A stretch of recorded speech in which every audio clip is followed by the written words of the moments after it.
এখন আজকের আলোচনার বিষয় এই তিনটি জিনিসকে কিভাবে জয় করা যায়, দুঃখকে, মোহকে এবং ভয়কে কি করে জয় করা যায় জীবনে, সেই মন্ত্রই আমরা শ্রী ভগবানের দিব্য বাণীর আলোকে মহাজনের ভজন অনুভূতি মহামন্ত্রের দ্বারা জানতে চেষ্টা করব। এই তিনটি জিনিস জয় করা যায়। এখন দেখছেন হিন্দু মিডিয়া চ্যানেলটি সাবস্ক্রাইব করুন। শ্রী গোবিন্দ তার প্রিয় সখা অর্জুনকে আর দুই সেনার উভয়ের মধ্যে তিনি বিষাদগ্রস্ত, শোকগ্রস্ত, মোহগ্রস্ত অর্জুনকে এই বাণী শুনিয়েছিলেন। আমাদের প্রত্যেকের জানা যে অর্জুনকে নয়, ভগবান অর্জুনকে তার প্রিয় সখাকে সম্মুখে রেখে জীব জগৎকে তিনি এই মহা বাণী শুনিয়েছিলেন আমাদের আত্মকল্যাণ, আত্মসাক্ষাৎকারের জন্য। যুদ্ধক্ষেত্রে দাঁড়িয়ে কর্তব্য কর্মের সম্মুখীন হয়ে কেউ যদি কর্তব্য বিচ্যুতি ঘটে, কারো যদি শ্রুতি বিপদ না ঘটে, কারো যদি সিদ্ধান্ত নিতে তিনি মোহগ্রস্ত হয়ে যান, তখন ভগবান কি বলছেন? এই সংসারে আমাদের সম্মুখে তিনটি জিনিস প্রত্যেকের জীবনে আসে, আছে, থাকবে। সেই তিনটি জিনিস হলো শোক, মোহ, ভয়। আবার বলি, আমাদের প্রত্যেকের জীবনের সম্মুখে সম উপস্থিত হয় এই তিনটি জিনিস। একটি হলো শোক, একটি মোহ, একটি ভয়। কেউ কি বিতর্ক তুলবেন যে আমাদের জীবনে তিনটি জিনিস নাই? এ পৃথিবীতে মনুষ্য জন্ম নিয়ে আমরা যারা ভূমণ্ডলে এসেছি, সকলেই ক্রন্দন করতে করতেই এসেছি। যে শিশু ভূমিষ্ঠ হওয়ার পরে কাঁদেনি, ক্রন্দন করেনি, হয়তো সে মৃত, না হলে অসুস্থ। তাকে কাঁদাবার চেষ্টা করা হয়েছে। কারণ আমাদের জীবনে শোক আছে। শোকটা ভূমিষ্ঠ হওয়ার পরে শুরু হয়নি। যখন মাতৃগর্ভে আমার অবস্থান, সেখানে সেই মলমূত্রের দুয়ারে ওই ছোট্ট মায়ের দূষিত জলাশয়ের মধ্যে অসংখ্য কীটমিকীটের দংশনে দুঃখটা সেখান থেকেই পাচ্ছি আমি।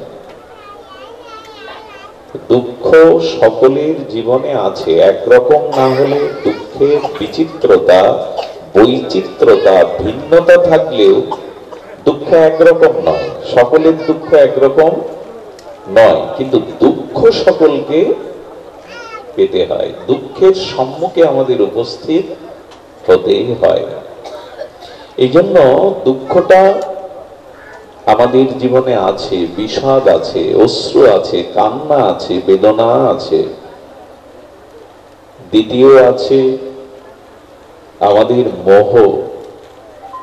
এবং বলা যায় এই দুঃখ এবং আমার জীবনে বিষাদ ক্রন্দনের মূল কারণ হলো মোহ। আচ্ছা, শোক বা বিষাদ, দুঃখ কাকে বলে? দুঃখ শব্দের সরলার্থ হলো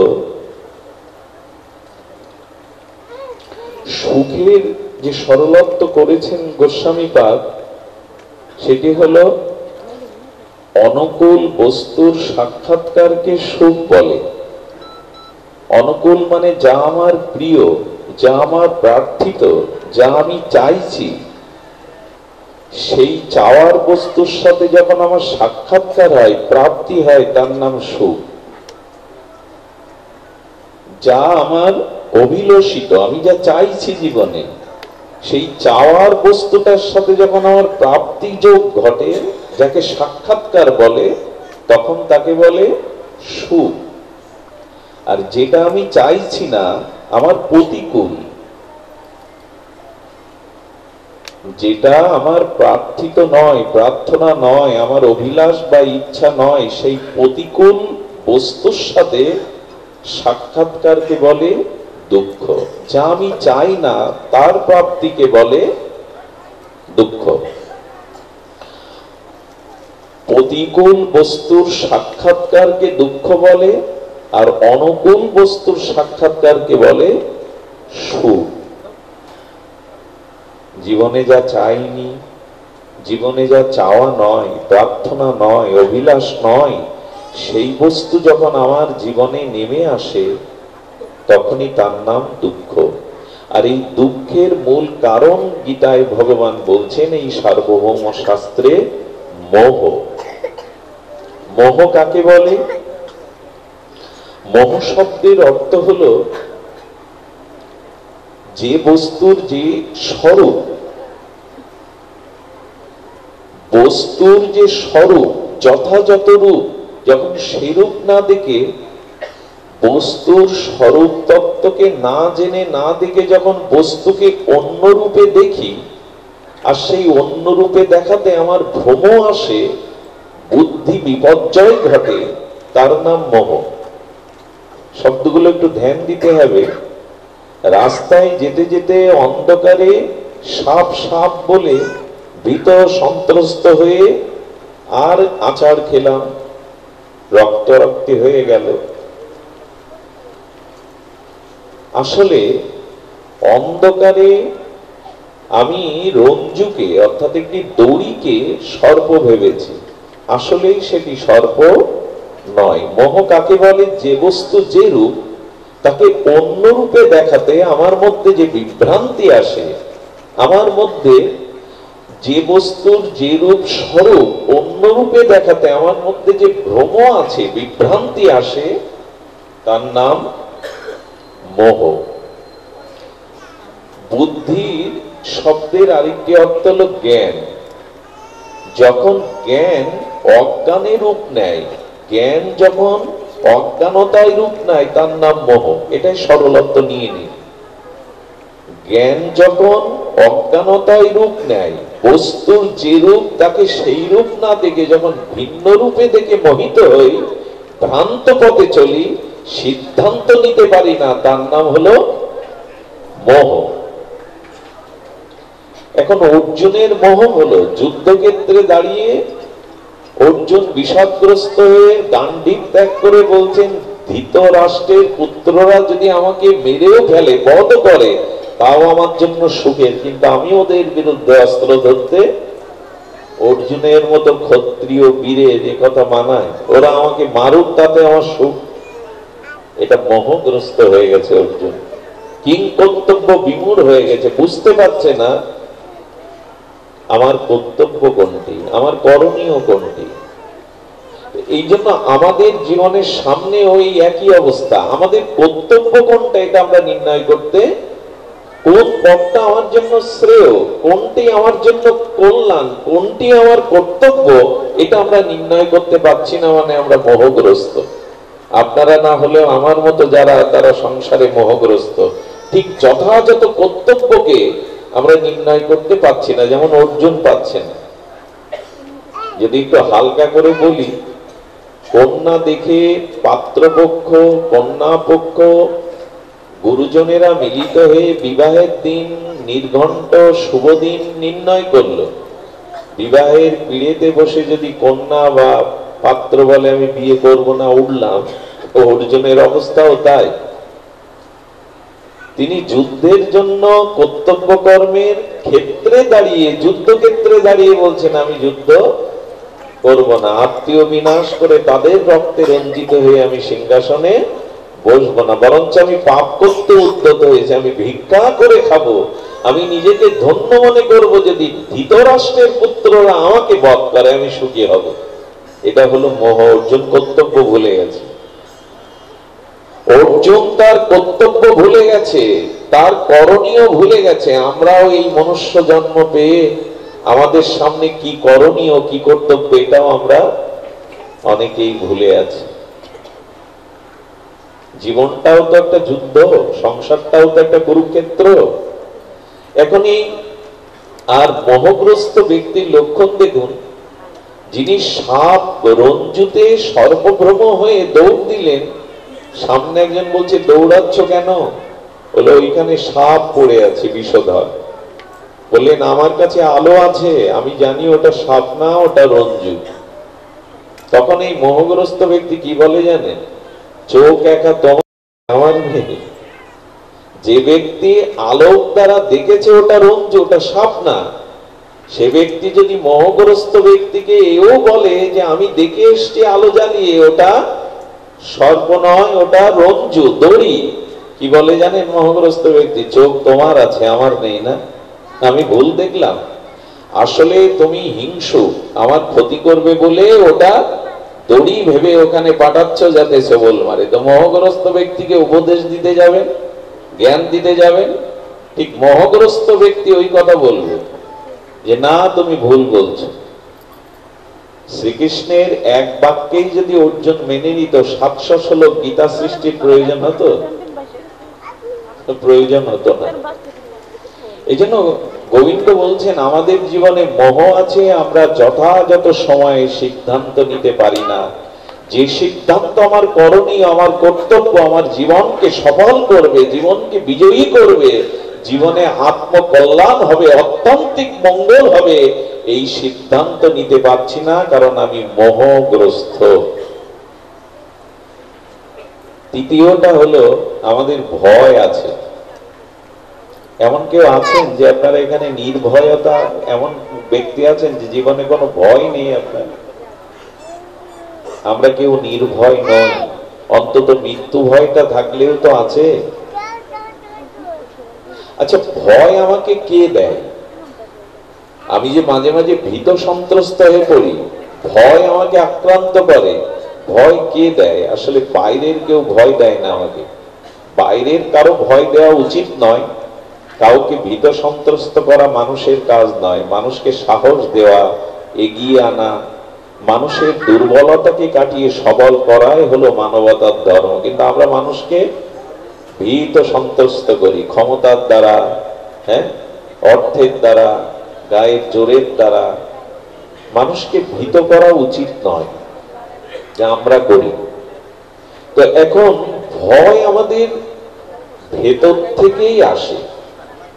বাইরে কে ভয় দেয় আমি জানি না, ভীত সন্ত্রস্ত করে জানি না, তবে আমরা ভয়টা পাই ভেতর থেকে। কেন ভয় পাই জানেন? ভয় পাই এই জন্য, আমাদের ভয়ের কারণ হলো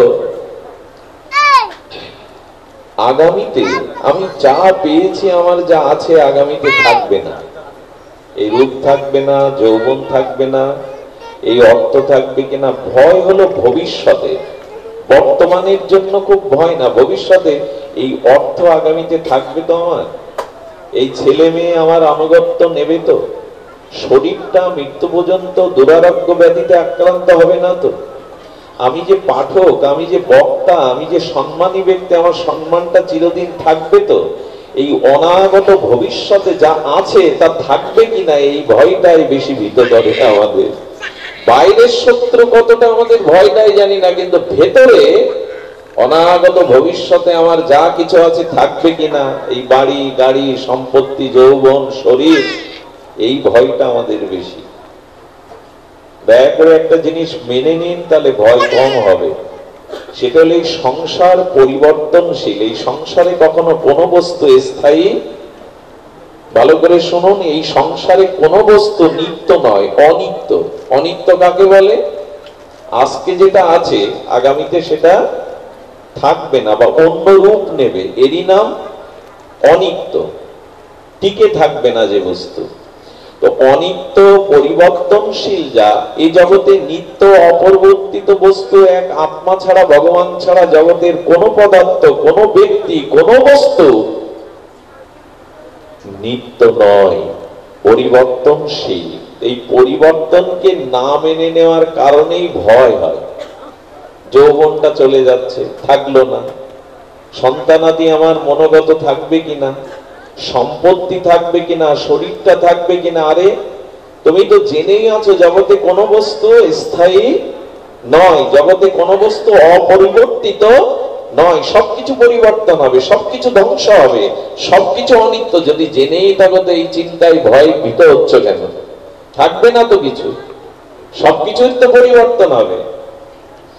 এই মেনে না নেওয়ার দরুন ভয়টা বেশি আসে। মরে যাবো না তো তাড়াতাড়ি, এই যে ভয়, এই তিনটি তত্ত্ব আমাদের প্রত্যেকের জীবনে আছে। কি কি যদি আর একবার বলি, আপনারা একটু ধ্যান দিন। সেটি হলো শোক আছে, মোহ আছে, ভয় আছে। আছে কিনা, স্বীকার করি কিনা আমরা? এবং এই তিনটি বস্তুর সাথেই আমাদের বসবাস, নিত্য নিরন্তর এর সম্মুখীন আমরা হই কিনা? এখন আজকের আলোচনার বিষয় এই তিনটি জিনিসকে কিভাবে জয় করা যায়।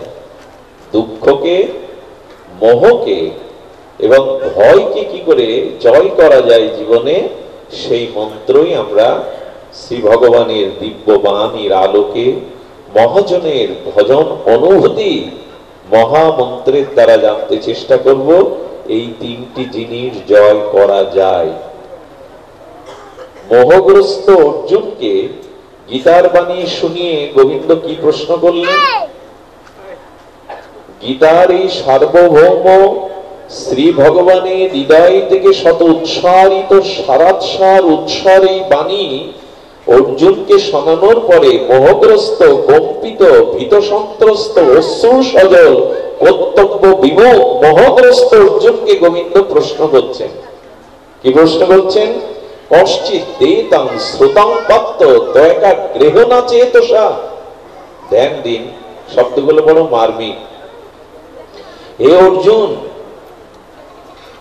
হে অর্জুন, আমি তোমাকে যে চিন্ময় দিব্য বাণী শোনালাম, তুমি একাগ্র চিত্ত শুনেছ তো? তোমার মোহ দূর হয়েছে তো? ভগবান প্রশ্ন করছেন। অর্জুন কি বললেন উত্তরে?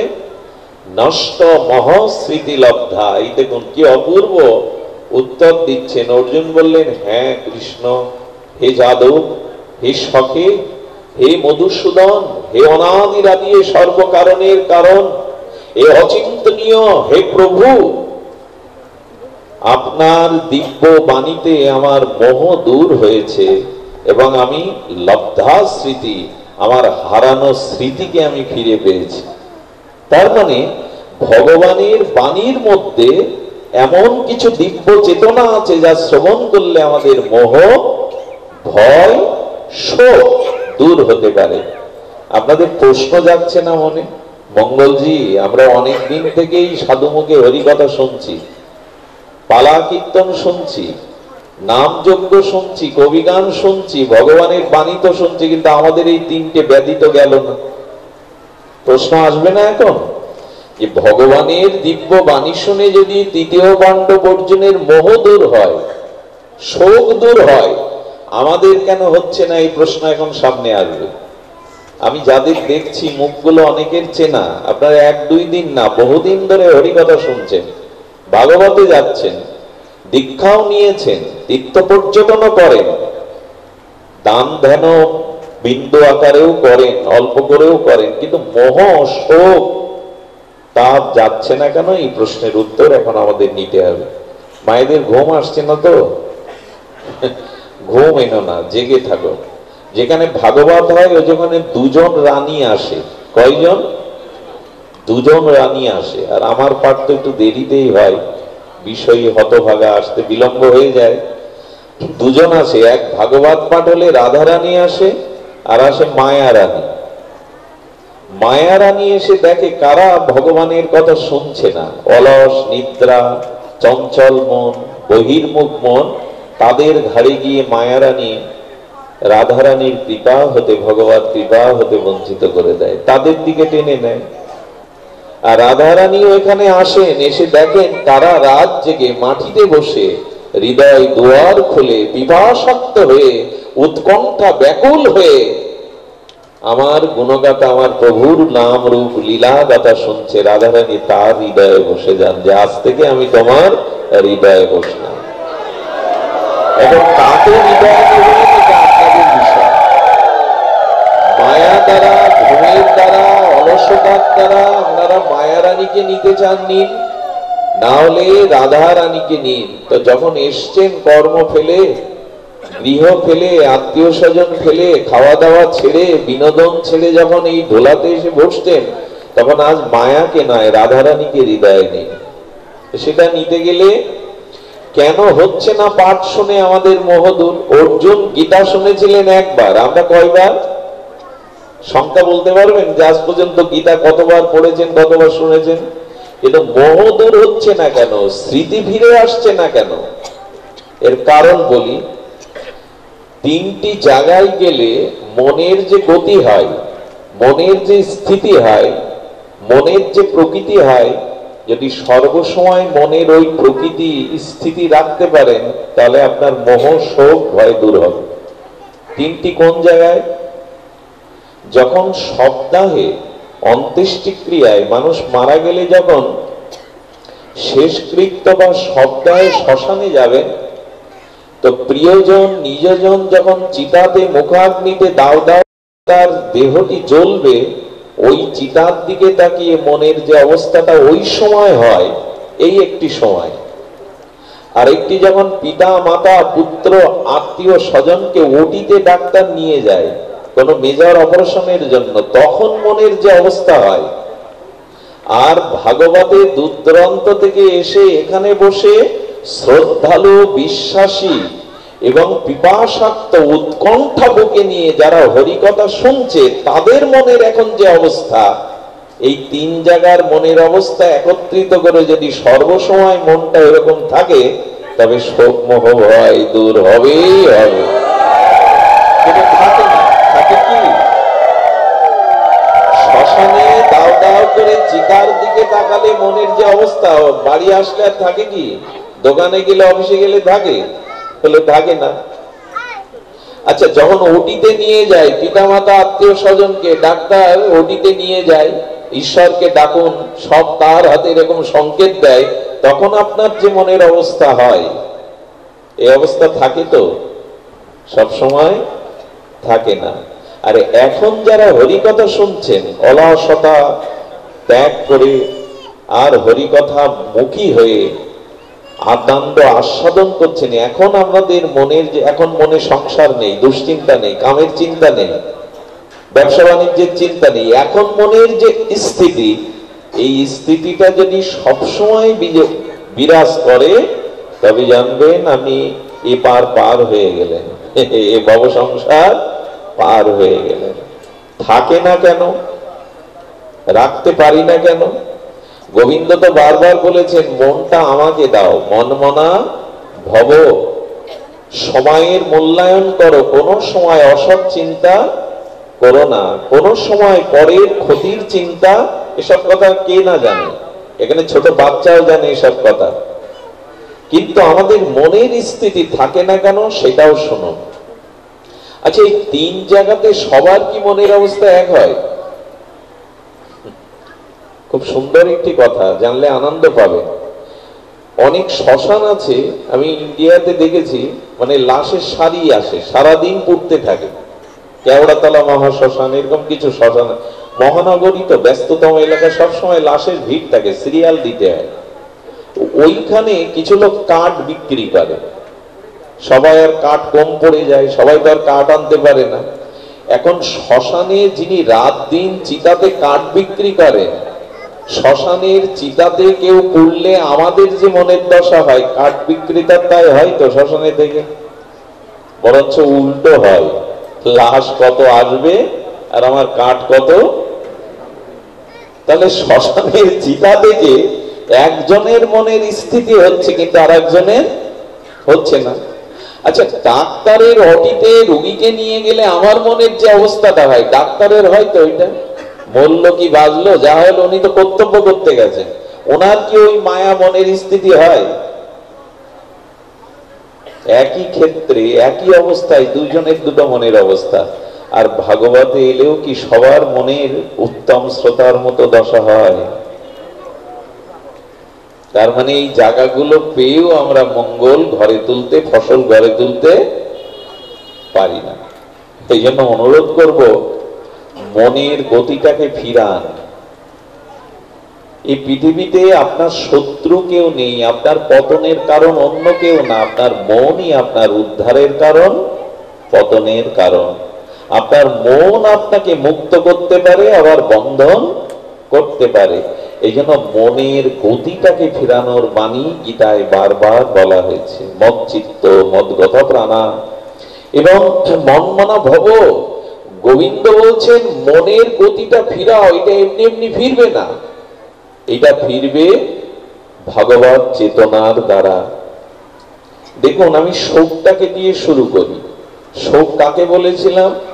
যেটা আমার চাওয়া নয়, প্রতিকূল সেই বস্তু যখন আমার জীবনে এসে যায় তার নাম হলো শোক। আপনি কেন চাইতে যাবেন যে এই বস্তুগুলো আমার জীবনে আসুক? যখনই আপনি এই চাওয়ার সংখ্যা বাড়াবেন আর না পাবেন, তখনই আপনার জীবনে দুঃখ আসবে। গোবিন্দ বললেন, হাজারটা চাইতে গিয়ে দুঃখকে ডেকে আনো না, একটিকে চাও, একজনকে চাও, যাকে পেলে সব পাওয়া হবে। সংসারের কিছু না চেয়ে আমাকে চাও, আমার চরণকে চাও, ভক্তিকে চাও, তাহলে সব জুটবে। বহু কিছু চাইতে গেলেই পাবে না, কারণ তোমার কর্মফলে যা আছে তুমি তাই পাবে। এ জগতে সবাই সবকিছু আশা করলেও পায় না। তো এই জন্য ভগবান বলছেন আমাকে চাও, সব পাবে। যদি আমাকে না চাও তাহলে দুঃখ তোমার জীবন থেকে। তার একটা কারণ বলি। আচ্ছা, এখন তো রাত্রি, তাই না বাবা? এখন যদি ঘটনাক্রমে অলৌকিক ভাবে হবে না, তবু যদি হয়, যদি ধরে নি 100টা পূর্ণ চাঁদ ওঠে আকাশে, কয়টা হবে না? কখনো স্বপ্নেও হবে না, কিন্তু যদি ধরে নি 100টা চন্দ্রের উদয় হয়, পূর্ণিমার চাঁদ, আর পৃথিবীর সমস্ত জঙ্গলগুলোতে আগুন লাগিয়ে দিন, বড় বড় পর্বতগুলোতেও আগুন জ্বালিয়ে দিন, এত কিছুর পরেও একে রাত বলবেন না দিন বলবেন? কথা বলতে হবে আপনাদের।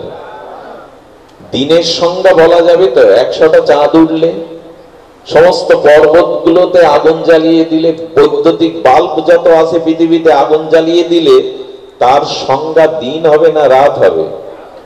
অন্ধকার পুরোপুরি যাবে? যাবে না। ঠিক তেমনি যতদিন ভগবান চরণে আপনি শরণ না নিবেন, যতদিন ভগবানকে মনে প্রাণে না চাইবেন, ভগবান চরণে আপনার শুদ্ধ নিষ্কপট, কপটতা নয়, লোক দেখানো নয়, শুদ্ধ প্রেম ভক্তি না হবে, ততদিন আপনার জীবন থেকে শোক মোহ দুঃখ যেতেই পারে না। লিখে নিন, হৃদয়ে লিখে নিন এটা। আচ্ছা, 100টা চাঁদের দরকার নাই, সমস্ত পর্বতে আগুন জ্বালাবার দরকার নাই, পৃথিবীতে সমস্ত বৈদ্যুতিক আলো জ্বালাবার দরকার নেই। ভোরে সূর্য উঠুক, কি হবে তাতে? রাত আর থাকবে? পোকামাকড় আর থাকবে? রাতেই তো পোকামাকড়ের সংখ্যা বাইরে প্রকাশ হয়, সূর্য উঠলে আর নাই। আমার বলবার ইচ্ছা হলো, সূর্য উদয় হলেই কেবল দিন হয়। রাতে যতই চন্দ্র উঠুক, শত শত আগুন জ্বালান পর্বতে, শত বৈদ্যুতিক বাল্ব জ্বালান, ওটা রাতই বলবে, আধারই থাকবে। সূর্য উদয় না পর্যন্ত দিনের শুরু। তো যতদিন ভগবান চরণে প্রেম ভক্তি না হবে, গোবিন্দকে না চাইবেন, ভগবান চরণে আশ্রয় না নিবেন, ততদিন শোকমোহ ভয় যেতেই পারে না। এটাই সিদ্ধান্ত,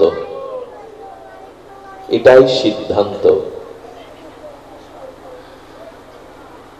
এই জন্য ভগবানকেই চান, হৃদয়ে তার স্মৃতিকে বুকে নিয়ে জাগিয়ে রাখুন। শিশু তো কাঁদবেই, ক্ষুধার্ত শিশু, কিন্তু ক্ষুধার্ত দুগ্ধপোষ্য শিশু যখন মায়ের কোলে মায়ের স্তন একবার মুখে পান করতে থাকে, শিশুরা ভয় থাকে। অন্য মায়ের কোলে উঠলে তার কান্না থামবে না, কিন্তু যখনই সে মায়ের কোলে এলো, তখনই তার ক্রন্দন থেমে গেল। যতদিন ভগবান চরণে আশ্রয় না হচ্ছে, যতদিন শ্রী ভগবান চরণে আমাদের সমর্পণ না আসছে, ততদিন আমাদের জীবনে দুঃখ, শোক, ভয়, মোহ যাবে না। এই জন্য পদকর্তা বলে দিয়েছেন, ভজ হরি মন শ্রীনন্দের নন্দন অভয় চরণার বিন্দরে, অভয় চরণার বিন্দে শরণ নিন। আর আমাদের হরিপুরুষ বন্ধু সুন্দর বলে দিয়েছেন, ওরে তোদের ভয় নাই, আমি তোদের জন্য আছি। তোদের ভয় নাই, আমি তোদের জন্য আছি। কত বড় ভরসার মা ভই। অর্জুন ভয় নাই, যুদ্ধ করো। অর্জুন তুমি পরাজিত হবে না। কৃষ্ণ কথা কেন বলছেন ভগবান? তোমার ভিতরে দৈবী গুণাবলী আছে, তুমি আসরিক গুণ নিয়ে জন্মাওনি। এই দেখুন পতনের কারণ এবং বিজয়ের কারণ। অর্জুনকে কি বলছেন গোবিন্দ? তুমি কি গুণের অধিকারী? আমাদের সম্পদ দুটি বাবা। আমাদের সম্পদ কয়টি? দুটি। একটা আসরিক সম্পদ, একটি দৈবী সম্পদ। অর্জুন দৈবী সম্পদের অধিকারী। গোবিন্দ স্মরণ করিয়ে দিচ্ছেন, তোমার মাতা কুন্তী মহা তপস্বিনী, মহাসাধিকা, মহাসতী সাধ্বী শিরোমণি। আর কুন্তীর গর্ভে তুমি এসেছো, তপস্যার দ্বারা এসেছো। তোমার পিতা পাণ্ডু, এই জন্য তোমার ভিতরে দৈবী সম্পদ আছে অর্জুন। যাদের ভিতরে পূর্ব জন্মের দৈবী সম্পদ আছে, তারা কখনো পতন হতে পারে না, তারা কখনো শেষ হতে পারে না। জগতের ক্ষমতা নেই তাদের নিঃশেষ করার। কিন্তু যাদের মধ্যে আসরিক সম্পদ আছে, দুর্যোধনের মতো, কর্ণের মতো, তাদের পতন ঠেকানো কারো পক্ষে সম্ভব নয়। আপনার আমার মধ্যে কি সম্পদ? নিজেকে প্রশ্ন করতে হবে। আমার জন্ম, আমার কর্ম, আমার চিন্তা, আমার সঙ্গ, আমার যা কিছু ব্যবহার, সেগুলি সদ্গুণাবলীর মধ্যে পড়ে কিনা? আমি দৈবী সম্পদের না, আমার ভিতরে দয়া, দান, ক্ষমা এই গুণগুলি আছে কিনা? আমার ভিতরে ঔদার্য আছে কিনা, করুণা আছে কিনা, দয়া আছে কিনা, ক্ষমা আছে কিনা, পরদুঃখে আমার হৃদয় কাঁদে কিনা? আপনি আমি কি এই দৈবী সম্পদের অধিকারী? গোবিন্দ বললেন, যদি দৈবী সম্পদের অধিকারী হও, তোমার পতন নেই অর্জুন, তুমি ভেবো না। কত বড় ভরসার কথা! ভয় কখন আসে? অন্যায়কারী বেশি ভয় পায়, অপরাধ করলেই সে বেশি ভয় পায়। আমাদের জীবনে দৈবী সম্পদ কম, আসরিক সম্পদ বেশি। এই জন্য ভয় আমাদের ছাড়ে না। এই জন্য দয়া করে তিল তিল করে, বিন্দু বিন্দুতে যেমন সিন্ধু রচনা হয়, তেমনি তিল তিল করে দৈবী সম্পদটা হৃদয়ে ধারণ করুন, তাহলে আর পতন হবে না। আমাদের আজ দৈবী সম্পদের অভাব। বড় দুঃখে আমাদের চোখে জল আসে না, আনন্দ আসে। হ্যাঁ, দয়া, ক্ষমা, লজ্জা আমাদের মধ্যে কই? আজ লজ্জা পাই আমরা? অন্যায় অপকর্ম করে মুখ উঁচু করে চলি, সমাজ বিঘাতক কাজ করে সমাজে মাথা উঁচু করে চলি। কোথায় লজ্জা? কোথায় পাপ কাজে ঘৃণা? কোথায় আমার মধ্যে দয়া? কোথায় ক্ষমা, যে আমি জীবনে জয়ী হব? এই জন্য দৈবী সম্পদের অধিকারী যারা, কথাগুলি বড় মর্মস্পর্শী কথা, হৃদয় দিয়ে এটা অনুভবের কথা, যে আমার ভিতরে দৈবী সম্পদ যদি থাকে তবে আমি জয়ী হতে পারবো। গোবিন্দ নিজেই বলছেন। এই জন্য গোবিন্দ বললেন, অনার্য জুষ্টম অনাস্থম অকৃত্তি করম অর্জুন। ভগবান যেন অর্জুনকে সামনে রেখে আমাদের বললেন, কেন অনার্যোচিত তোমার ভিতরে এই স্বভাব এলো? দ্বিতীয় অধ্যায় সাংখ্যযোগের দ্বিতীয় শ্লোকটি দয়া করে আজ অথবা কাল একবার করে একটু দেখবেন। তৃতীয় শ্লোকটি, ক্ষুদ্র হৃদয়ং দর্বল্যং তিক্ত তিষ্ঠ পরম তপ। গোবিন্দ বলছেন, অর্জুন, এই ক্ষুদ্র হৃদয়ের দুর্বলতা ত্যাগ করো। ক্ষুদ্র হৃদয়ের দুর্বলতা ত্যাগ করো। ত্যক্ত তিষ্ঠ পরম তপ। তুমি উঠে দাঁড়াও, কর্তব্য কর্ম করো। এই বাণী মহাবাণী তোমার ভিতরে অনর্যচিত। এই ভীতি কেন এলো? মোহ কেন এলো? কলৈবং মাসমোগমপাত্য নৈনত পর্যুক্ততে ক্ষুদ্র হৃদয়ং দর্বল্যং ত্যক্ত তিষ্ঠ পরম তপ। হৃদয়টাকে বিস্তার করো, হৃদয়টাকে বড় করো। ক্ষুদ্র হৃদয় থাকলে পতন হবে, ধ্বংস হবে, কর্তব্যে মোহ আসবে। তুমি হৃদয়টা বড় করো। আমাদের হৃদয় বড় তো? আমাদের হৃদয় বড় তো? বড়তে দোষ হয় না। আপনার পানীয় জলের গ্লাসে যদি খড়কুটো পড়ে, ধুলি ময়লা পড়ে, আপনি ওটা খাবেন না। কিন্তু যে গঙ্গায় লাশ ভেসে যাচ্ছে, মলমূত্র ভেসে যাচ্ছে, মাছ ভেসে যাচ্ছে, সেই গঙ্গা জল আপনি পান করেন, কারণ বড় হৃদয়ে দোষ স্থায়ী হয় না। দেখুন, চুলগুলো মাথায় আছে পবিত্র, এই চুল নিয়েই তো, এই চুল আমি সুগন্ধি তৈল বা কেশ বিন্যাস করছি, কিন্তু এই চুলটা আমারই চুল, খেতে খেতে যদি অন্যের মধ্যে, সবজির মধ্যে পড়ে যায়, ঘৃণা আসবে কিনা? ওই মাথায় থাকতে তো ঘৃণা আসছিল না, ঘৃণা আসছিল কি? তো কেন এটি মাথায় থাকলে দোষ নয়, অপবিত্র নয়, ভোগের থালায় পড়লে ওটা আর ভগবানকে লাগানো যাবে? আপনি খাবেন কি যদি অন্যের মধ্যেই মাথার চুল খসে একটা ওর মধ্যে মিশে যায়? বলে বড় জায়গায় থাকলে না, বড়তে থাকলে দোষ হয় না, ক্ষুদ্রতে আসলেই, যেমন রান্নাঘরের ধোঁয়াগুলো ওই প্রকোষ্ঠে আটকে গেলে ঝুলকালি হয় কিনা? কিন্তু যদি পাইপ দিয়ে আকাশে উড়িয়ে দেন ধোঁয়াগুলো, ঝুলকালি হবে আকাশে? মেঘ হবে, মেঘ থেকে বরিশন হবে, ধরিত্রী শীতল হবে, মৃত বৃক্ষগুলো উজ্জীবিত হবে। আমি বলতে চাইছি হৃদয়টা বড় করুন। আমি বলতে চাইছি না, গীতা বলতে চাইছে কি? ক্ষুদ্র হৃদয়ন্তর বললাম ত্যক্তোতিষ্ঠ পরম তব অর্জুন। এই ক্ষুদ্র হৃদয়ের দুর্বলতা ত্যাগ করো, হৃদয়কে বড় করো। আমাদের হৃদয় আর বড় হয়েছে, আমরা কেবল আমি সুখে থাকলেই, আমি ভালো থাকলেই, ঘরের মধ্যে স্ত্রী পুত্র, আমার সন্তানাদি বেশ, এই হলো আমার জগৎ। খিড়কি থেকে সিংহ দুয়ার, এই আমাদের পৃথিবী। এর বাইরে জগৎ আছে। বিখ্যাত আমাদের পুরনো দিনের স্বর্ণযুগের শিল্পী হেমন্ত মুখোপাধ্যায়ের একটা গান হয়তো আপনাদের স্মরণে, সিংহ থেকে, খিড়কি থেকে সিংহ দুয়ারেই আমাদের পৃথিবী। এর বাইরে যে একটা বিশাল আকাশ আছে, জগৎ আছে, আমরা সেদিকে তাকাই না। এই জন্য আমাদের হৃদয়টা আত্মকেন্দ্রিক হয়ে গেছে, স্বার্থকেন্দ্রিক হয়েছে, শুধু নিজের ভালো, নিজের মঙ্গল চাইতে শিখেছি। কিন্তু আমাদের ঋষিরা তো তা বলেনি, যে অপরের মঙ্গল না চায় তার মঙ্গল কোনোদিনই হয় না, যে অপরের কল্যাণ না করে তার কল্যাণ কখনোই হয় না। এই মন্ত্র আজ আমরা ভুলেই গেছি, এই চেতনা থেকে আজ আমরা দূরে সরে এসেছি। এই জন্য গীতার মূল্যবান বাণী ধ্যান দিন। আপনারা জয় করতে পারবেন শোক, মোহ, ভয়। আমি সেই মন্ত্রই আপনাদের জানাবার চেষ্টা করছিলাম। ক্ষুদ্র হৃদয়ং দুর্বলম ত্যক্তোতিষ্ঠ।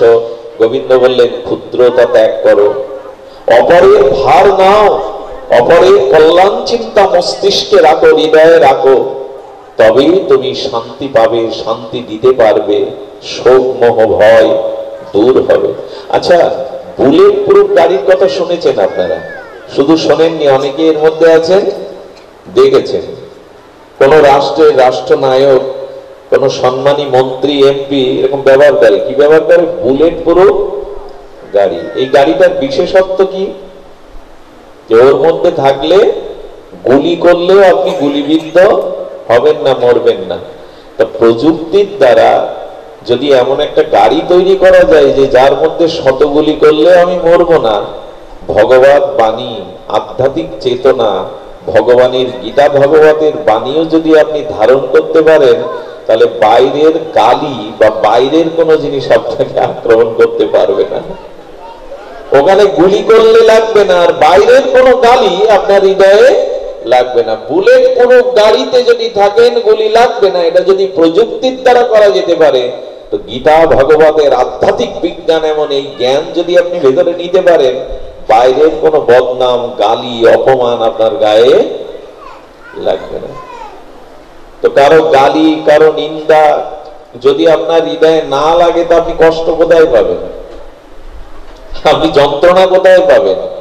এটি সম্ভব। দেখুন, গৌতম বুদ্ধ, তথাগত গৌতম বুদ্ধ বসে ধ্যান করতেন, আর একজন বিষয়ী লোক আর পরশ্রী কাতর পরনিন্দাকারী ব্যক্তি গিয়ে বুদ্ধদেবকে ঝুড়ি ঝুড়ি গালি দিতেন। কি কি বললাম? ঝুড়ি ঝুড়ি, মানে একটা দুটো না। আচ্ছা, এভাবে 6 মাস গালি দেওয়ার পরে বিরক্তি হয়ে গেছে যে গালি দিচ্ছে। সে হচ্ছে এই বুদ্ধদেব, আরে আমি যে 6 মাস ধরে তোমাকে গালি দিচ্ছি, এত কটু কথা বলছি, তোমার গায়ে লাগে না, তোমার অনুভূতিতে লাগে না আমি তোমাকে গালি দিচ্ছি? বুদ্ধদেব তখন একগাল এসে বলছেন, না, কেন লাগে না তার কারণ শুনুন, আপনারাও শুনুন, আর পারলে হৃদয়ে লিখে নিন। বুদ্ধদেব বলছেন, আমার জন্মদিনে কেউ যদি আমাকে গিফট দিতে আসে, উপহার দিতে আসে, তো সেই উপহার যদি আমি স্বীকার না করি, গ্রহণ না করি, উপহারটা কার থেকে যায়? কার থেকে যায় বাবা? যে নিয়ে এসেছিল আমি তার গিফট বা উপহার নিলাম না, তাহলে ওটা কার থেকে গেল? যে এনেছিল তারই থেকে গেল। বুদ্ধদেব বললেন, তুমি কালীর উপহার আমাকে দিতে এসেছিলে না, আমি ওগুলো হৃদয় পেতে নেইনি কখনো, এই জন্য গালিটা তোমার কাছেই রয়ে গেছে, ওটা আমার কাছে আসেনি। জয় রাধে, ওটা আমার কাছে আসেনি।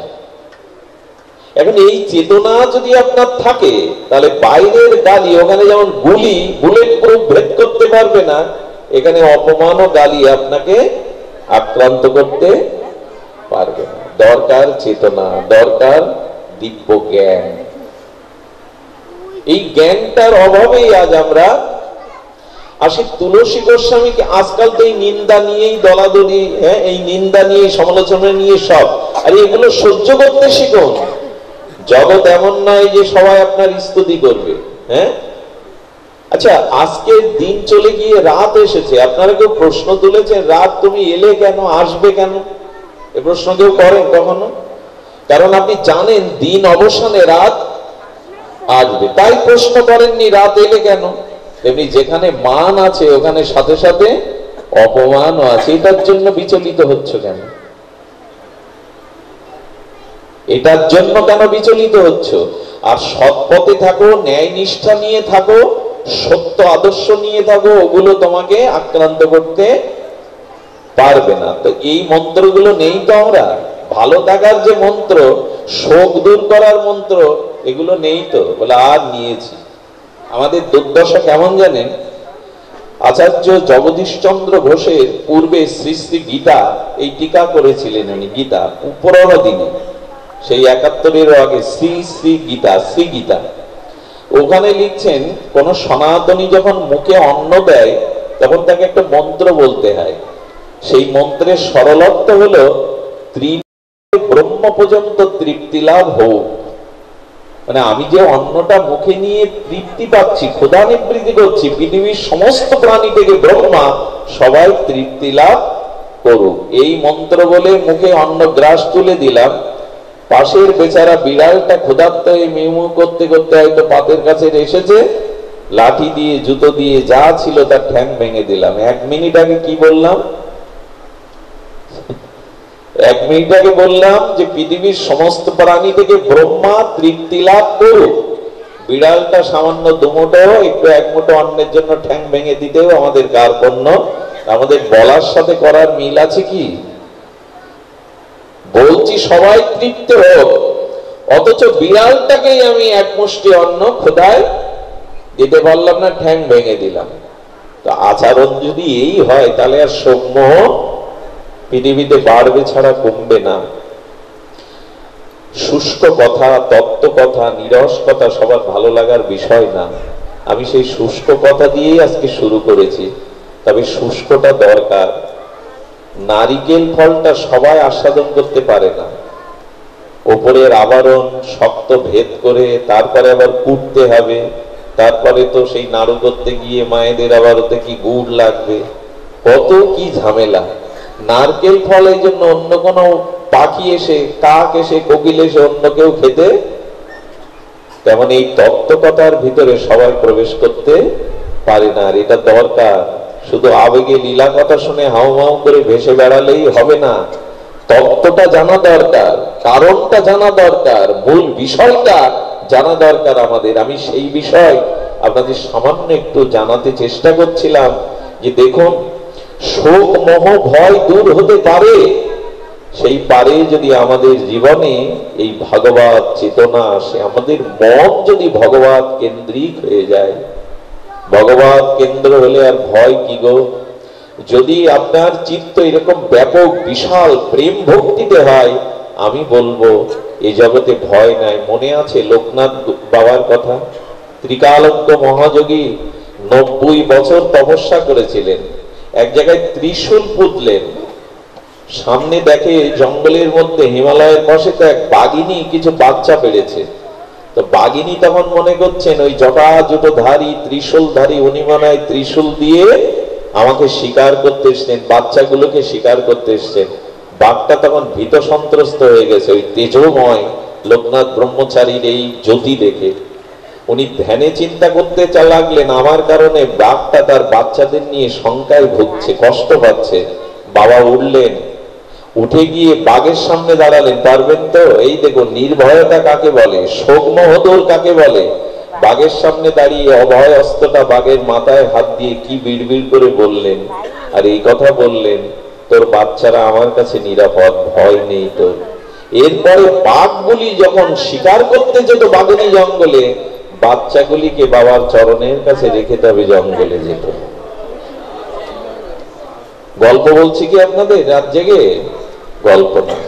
আমার শ্রীকৃষ্ণ চৈতন্য মহাপ্রভু প্রেমাবতার রাধা কৃষ্ণ মিলিত তনু, তিনিও বৃন্দাবনের পথে সেই প্রেমময় মধুময় আনন্দময় বৃন্দাবনের পথে যেতে গিয়ে সুবর্ণ রেখার তীরে সেই ঝাড়িখন জঙ্গলের মধ্যে বাঘগুলিকেও নাচিয়েছিলেন, বাঘগুলিকেও কৃষ্ণ বলিয়েছিলেন।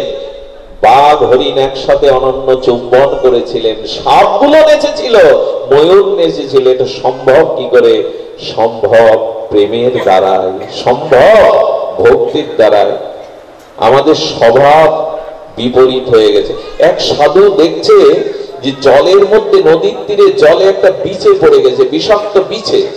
বিছেটাকে সাধু তুলে দিতে গিয়ে হাতে হুল ফুটিয়ে দিল। বিছের যে হুল বিষাক্ত, বাবার আঙুল ফুলে গেল। যেই কামড় দিয়ে হুল ফুটিয়েছে আবার জলে পড়ে গেছে। সাধু আবার জল থেকে তুলতে গেছে, ওর স্বভাব, ও আবার হুল ফুটিয়ে দিয়েছে। তৃতীয়বার পড়ে গেছে, সাধু আবার তুলতে গেছে। পাশে একজন সাধারণ লোক বলছেন, এই বেটা তুমি পাগল, যে তোমাকে বারবার হুল ফুটিয়ে আঙুলটাকে ক্ষতিগ্রস্ত করছে, বিষ ঢালছে, তুমি তাকে বারবার জল থেকে তুলছো কেন? সাধু হেসে বলছেন, জগতে একটা হীন প্রাণী, বিষাক্ত প্রাণী যদি তার স্বভাব না ত্যাগ করে, ওর স্বভাব কি? যাকে পাবে তাকে হুল ফোটাবে।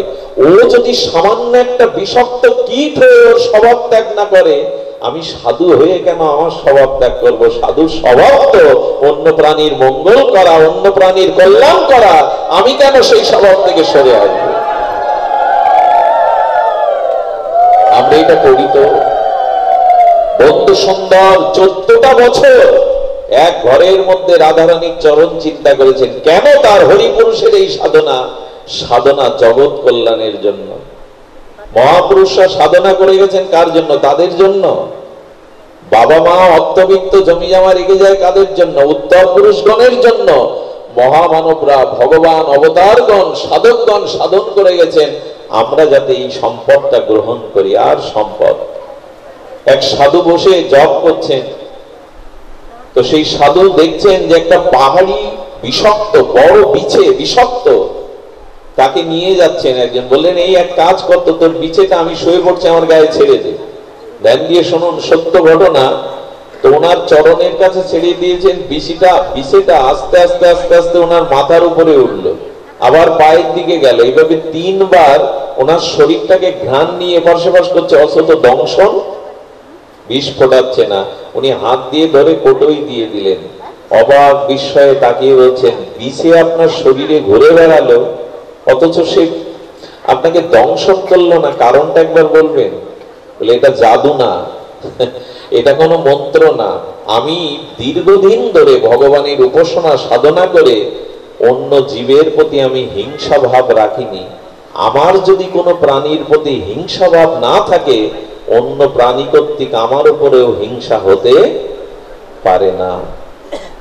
এই কথাগুলো অনুভূতি দিয়ে বুঝতে হবে। অপরকে কাঁদালে আপনাকে কাঁদতে হবে লিখে নিন, অনেক বেশি কাঁদতে হবে। অন্যের চোখের জলের যদি কারণ হন, আপনাকে বহু জন্ম কাঁদতে হবে। এই হিসাবটা করবার জন্য সাধু শাস্ত্র, এই ভাগবত, অন্য কিছু নাই। আমাদের সংস্কার করার জন্য। পৃথিবীতে মৃত্যু চিন্তা মানুষ বাদে ইতর প্রাণীদের আছে।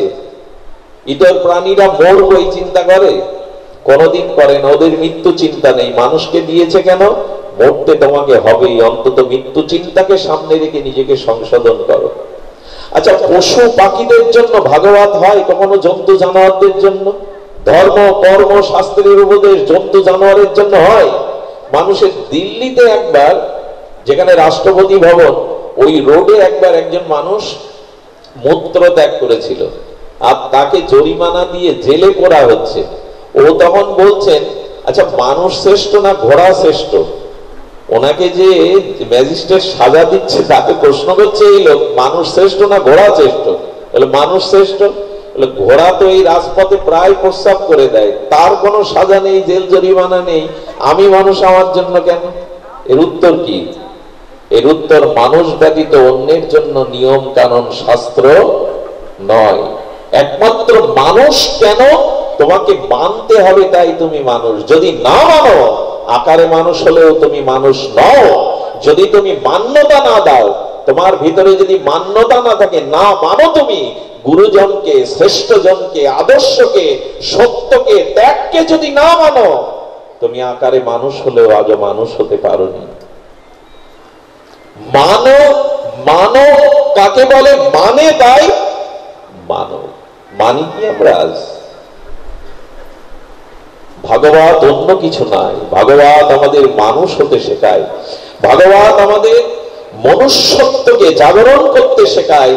যদি মানুষ হতে পারেন, আরে ভয় কি গো? 18 বছরের যুবক কিশোরত্ব ছাড়িয়ে কেবল যৌবনে পদার্পণ করেছে, আজ পর্যন্ত শুনেছেন ফাঁসির মঞ্চে কালো কাপড় মাথায় না দিয়ে, জল্লাদকে না ডেকে নিজেই সেই হাসি মুখে ফাঁসির দড়িটা গলায় পরিয়ে দিয়েছিলেন গান গাইতে গাইতে। ইনি ভারতবর্ষের বিপ্লবীদের অন্যতম প্রথম শহীদ ক্ষুদিরাম। ক্ষুদিরাম ফাঁসির মঞ্চে নিজের গলায় পরিয়েছিলেন নিজের ফাঁসির দড়ি। মৃত্যু যাদের হয়, মৃত্যুদণ্ড যাদের হয়, তাদের শেষ ইচ্ছা পূরণের একটা সুযোগ থাকে। উনি জেলারের কাছ থেকে চেয়ে নিয়েছিলেন, আমার ফাঁসির দড়িটা জল্লাদ নয়, কারো কাপড় নয়, আমি গলে পরিয়ে দেব। তার একটাই কারণ, আমি মরি না। গীতা আমাকে শিখিয়েছে, আমি ছোটবেলা থেকে গীতা পড়ে শিখেছি, আমার মৃত্যু নয়, আমি আত্মা, আমি শরীর নয়। আমি যদি শরীর না হই, আত্মা হই, আত্মার জন্ম মৃত্যু আছে, আত্মার ভয় শোক আছে, আছে শরীরের। আমি পোশাক বদলাই, কিন্তু দেহ কি বদলাই? ছোটবেলা থেকে কত পোশাক বদলেছেন, দেহ কি বদলেছেন ছোটবেলা থেকে পর্যন্ত?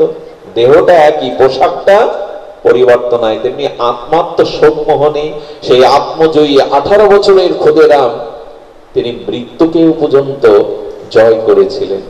আমরা ভয় পাই কেন? আমাদের ভিতরে মোহ আছে। তাই মোহ আছে কেন? অজ্ঞানতা আছে কেন? আমরা শাস্ত্র জ্ঞানকে সাধন উপলব্ধিতে আনতে পারিনি। আপনাদের কাছে অনুরোধ করব, বেশি সময় নেব না, আসুন ভগবানের চিন্ময় বাণীকে গ্রহণ করি।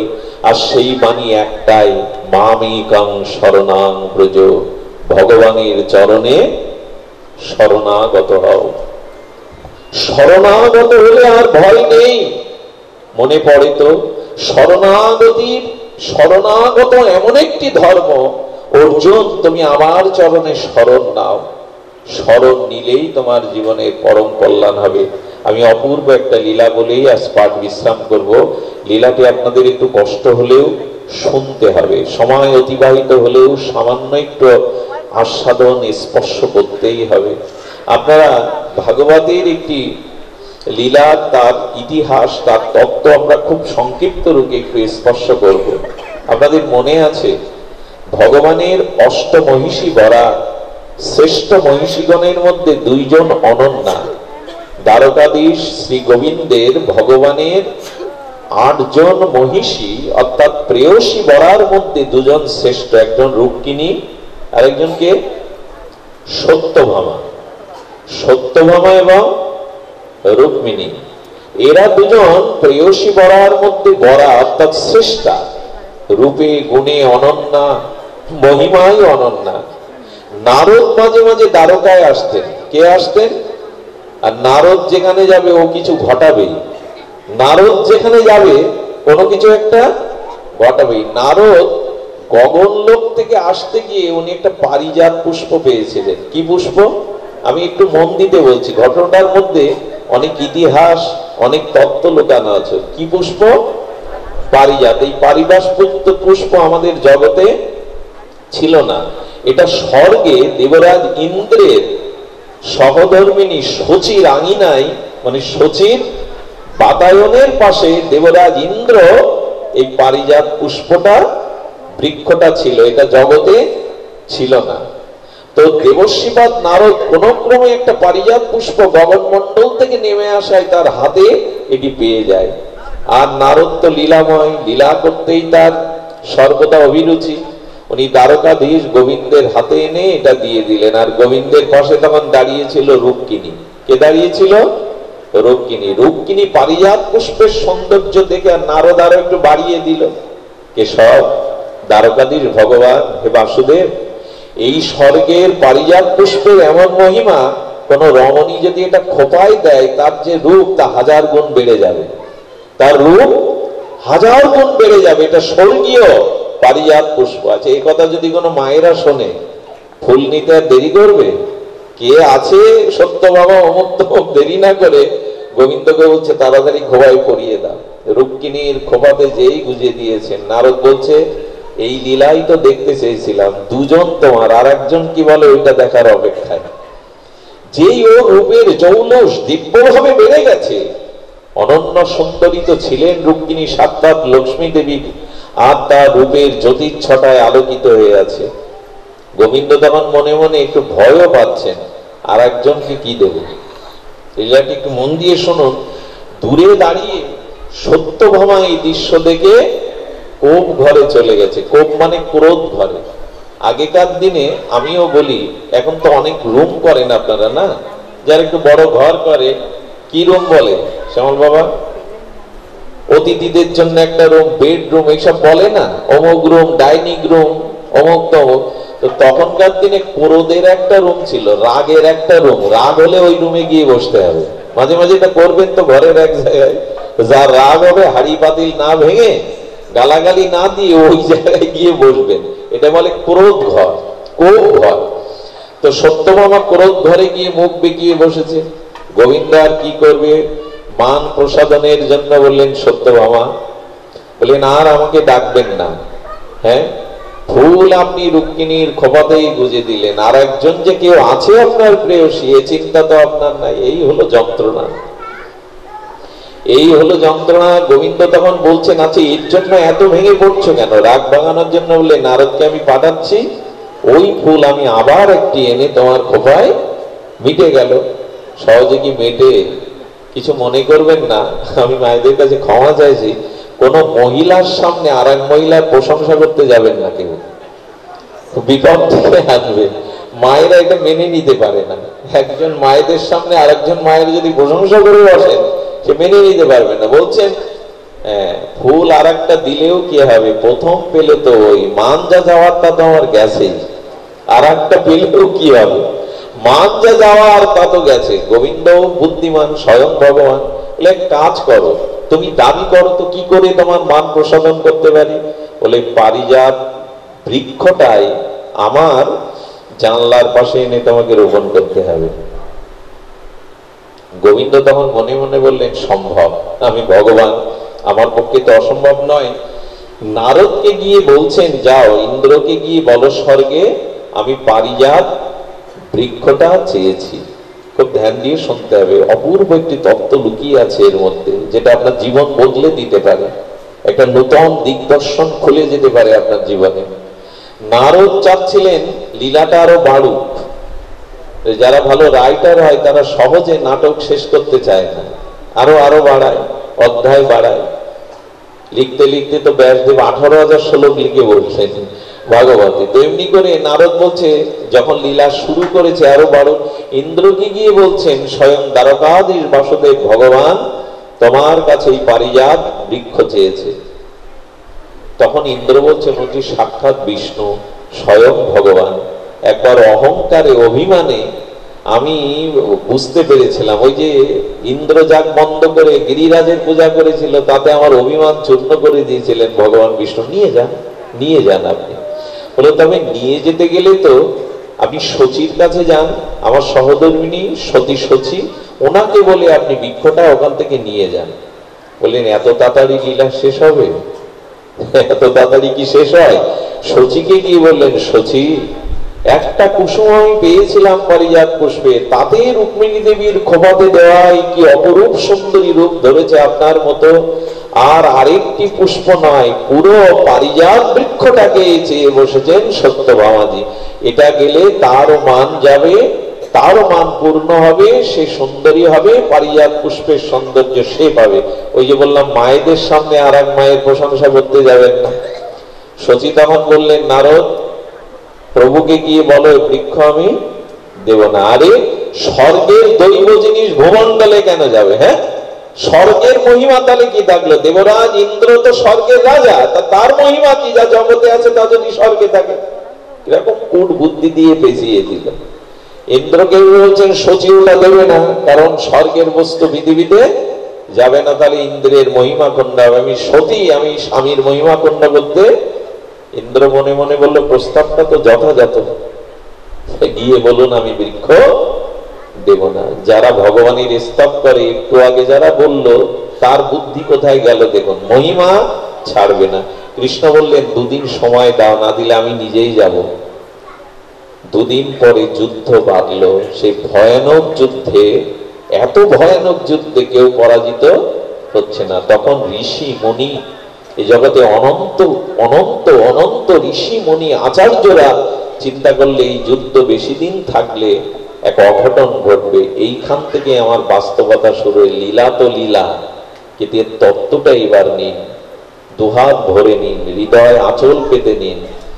এই যুদ্ধ দেবতাদের, এই দেবরাজ ইন্দ্র গোবিন্দের যুদ্ধ, এই ভয়ানক যুদ্ধে ঋষি মুনিরা এগিয়ে এলো। তারা সমবেত হয়ে কৃষ্ণকে, বাসুদেব ভগবানকে, ইন্দ্রকে বলল, আমাদের একটা প্রস্তাব তোমাদের মেনে নিতে হবে, যুদ্ধ বন্ধ করতে হবে, না হলে আমরা অভিশাপ দেব তোমাদের দুইজনকে। জীবনে ভগবান ও সাধুদের মেনেছেন, সাধকদের মেনেছেন, ঋষিমুনিদের মেনেছেন, এদের অপেক্ষা করবেন না। ভগবান ঋষিমুনিদের চরণও ধুয়ে দিয়েছেন। বশিষ্ঠ দেবের চরণ তো রামচন্দ্র নিজে ধুয়েছেন। বিশ্বামিত্রের আগে চলতেন না। বিশ্বামিত্রকে রঘুপতি রাম ও রাঘবেন্দ্র, তিনিও তাকে গুরু বলে সম্মান করতেন। আমরাই শুধু গুরুজনদের আজকে সম্মান করি না। ভগবান এবং ইন্দ্র আসলেন, এসে দেবতা, সমস্ত ঋষি মুনি আচার্য বললেন, আপনাদের এই যুদ্ধ জগৎ এবং সমস্ত দেবলোকের ক্ষতি করবে, এই যুদ্ধ বন্ধ করতে হবে, তবে এই যুদ্ধ চলবে, তবে আর আপনাদের মধ্যে না, এই যুদ্ধ চলবে এই জগতের মানুষের মধ্যে। আর সেই যুদ্ধে কোনো অস্ত্র শস্ত্র ব্যবহার হবে না। আগেই বলেছি, খুব মার্মিক বিষয়, কেন জানি না, শুনলে পরমানন্দ আপনার হৃদয়কে স্পর্শ করবে। এই যুদ্ধে কোনো অস্ত্র শস্ত্র হবে না, এই যুদ্ধ হবে জগতের মানুষের মধ্যে। ইন্দ্র, মানুষের মধ্যে অস্ত্র শস্ত্র ব্যতীত এই যুদ্ধে তুমি মানুষের শরীরের কি চাও আর গোবিন্দ কি চায় আমাদের বলো। এই যুদ্ধ মানুষের মধ্যে ছড়িয়ে যাক, দেবলোকে এটা হওয়া উচিত নয়। দেবতা ভগবানের মধ্যে যুদ্ধ হওয়া শোভনীয় নয়। দেবরাজ ইন্দ্র আগ বাড়িয়ে কি বললো জানেন? আমি মানুষের 10 ইন্দ্রিয়কে আমি আশ্রয় করব। আমাদের কটা ইন্দ্রিয়? 5 জ্ঞানেন্দ্রিয়, 5 কর্মে। আচ্ছা, ইন্দ্র বলে কেন? এই দেখুন, ইন্দ্র চাইছে মানব শরীরে এই যুদ্ধ টিকে থাকবে, অস্ত্র শস্ত্র না। আমি ইন্দ্র রূপে, এই যে চোখ, কান, নাক, মুখ, চোখ, আমাদের যে জ্ঞানেন্দ্রিয়, পাত, পানি, বায়ু, উপস্থ, যে আমাদের কর্মেন্দ্রিয় এবং জ্ঞানেন্দ্রিয়, এই ইন্দ্রের পর ইন্দ্র দাবি করলো, আমি আরেকটি ইন্দ্র চাই, মানুষের মন রূপ ইন্দ্রতে আমি অবস্থান করতে চাই। এদেরকে ইন্দ্র বলে এই কারণে, কারণ আমাদের এই ইন্দ্রগুলিতে কে বসে আছে? ইন্দ্রই বসে। কি বলি আমরা? কর্মেন্দ্রিয় বলি কিনা? মনও ইন্দ্রিয়ের মধ্যে পড়ে। ইন্দ্রিয়ের রাজা মন, মনও ইন্দ্রিয়। আর বললেন, আমার পুরোহিত হবে শুক্রাচার্য, আমার দিগদর্শন করবে চন্দ্র। ভালো করে শুনুন, এই লীলা লীলা নয়, এটা আমাদের জীবন দর্শন। ইন্দ্র কোথায় দখল করলো আমাদের? মন এবং 10 ইন্দ্রিয়। গোবিন্দকে ঋষিরা বললেন, তাহলে আপনি মানব শরীরে কোথায় অবস্থান করবেন, কি নেবেন?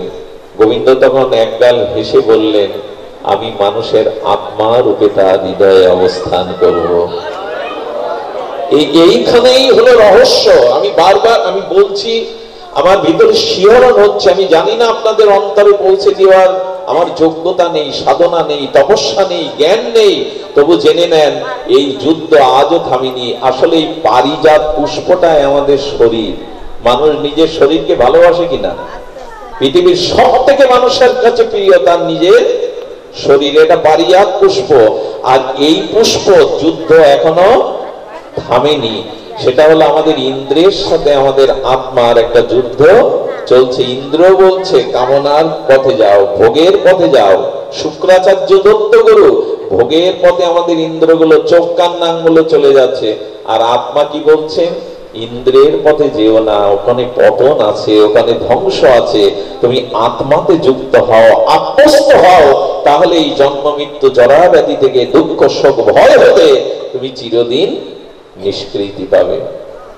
আমরা আত্মাতে যুক্ত না, ইন্দ্রিয়ে যুক্ত। এখন প্রশ্ন করুন তো নিজের কাছে, এখনো চোখের দৃষ্টি শুদ্ধ হয়েছে আমাদের? আমাদের কান কি পরনিন্দা, অন্যের নিন্দা শোনার জন্য আজও জ্বালা ধরে, কষ্ট হয়? আমাদের ইন্দ্রগুলো বহির্মুখ, ভোগের দিকে ছুটেছে। কারণ ইন্দ্র চাইছে পারিজাত পুষ্প গোবিন্দকে দেবে না, আর গোবিন্দ চাইছে পারিজাত পুষ্প আমার হোক। অর্থাৎ তুমি আত্মার সাথে যুক্ত হও, ভগবানের সাথে যুক্ত হও, এই ইন্দ্র থাকবে না। তবে ইন্দ্রকেও গোবিন্দ বলেছিলেন, তোমার ওই ইন্দ্রিয় মরবে না। আমরা মারা গেলে আমাদের দেহ পঞ্চত্ব মিশে যায়, আবার ওই পঞ্চত্ব নিয়ে পুনরায় দেহ পায়, আবার ইন্দ্রিয় পায়, আবার যুদ্ধ শুরু হয়, এর শেষ নেই। তাই গোবিন্দ বললেন, আত্মারূপে আমি তোমার মধ্যে আছি। অবলম্বন যদি করতে হয়, আশ্রয় যদি করতে হয়, আমাকে আশ্রয় করো।